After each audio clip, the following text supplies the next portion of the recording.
JK တခုခုလုပ်ပြီဆိုလို့ရှိရင် JK နှစ်ခုအများနဲ့စဉ်းစားတယ်ပေါ့နော် entertainment ဖြစ်သလားအတိတ်ပဲ meaningful message ရှိသလားဒီနှစ်ခုအများနဲ့စဉ်းစားပြီးတော့လုပ်တယ်တက်နိုင်လို့ရှိရင် JK နှစ်ခုစလုံးကအများနဲ့ပေါင်းဆက်ပြီးတော့လုပ်တယ်ဥပမာအချစ်တချင်းပေါ့ကွယ်အချစ်တချင်းဆိုလို့ရှိရင်လည်း entertainment ဆိုတာဒီလူတစ်ယောက်တနေ့တာလုံးမမောနေတဲ့အချိန်မှာကိုကနားထောင်လိုက်ခြင်းအပြင်စိတ်ပျော်ရွှင်မှုရသွားတယ်ဒါကလည်း benefit တစ်ခုပဲလူတစ်ယောက်ရဲ့အရေးပါတဲ့ mental health ဘိုင်းကိုသူက supporting လုပ်ပေးရပါတော့အဲကြောင့်မို့ JK ဒီနှစ်ခုတော့အများနဲ့တွင်တွဲပြီးတော့စဉ်းစားပြီးတော့တချင်းကိုလုပ်တဲ့ဟာချပြတဲ့ဟာကိုအများနဲ့စဉ်းစား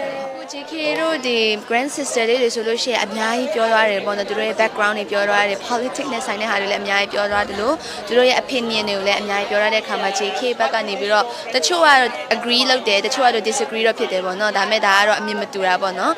opinion တွေရှိတယ်လို့ JK ခံစားရတယ်အခုခုလုပ်ပြီဆိုလို့ရှိရင်အများနဲ့ discussion အရင်ဝင်တယ်ဒီတိုင်းသူတို့ပြောတိုင်းမလုပ်ဘူးပေါ့နော်ဘယ်လိုပြောမလဲလူမှုကွန်ရက်ကိုအကျိုးပြုမလားတော့မဟုတ်လို့ရှိရင်